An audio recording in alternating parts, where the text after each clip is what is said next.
دوستان عزیز، لینک را که مشاهده میکنین مربوط بخش الپارس کلاب بنیاد خیریه قمر است. بگذارید که با شما تشریح کنم.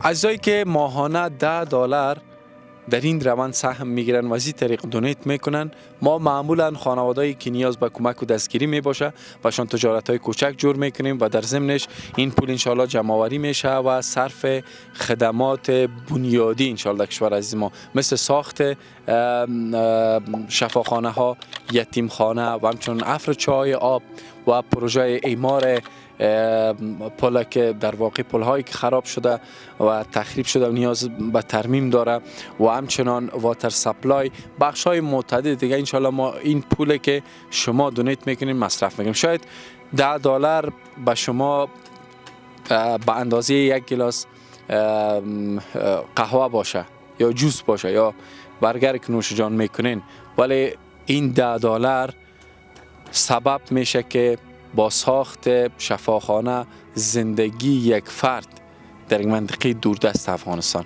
نجات پیدا کنه. السلام علیکم و رحمت الله.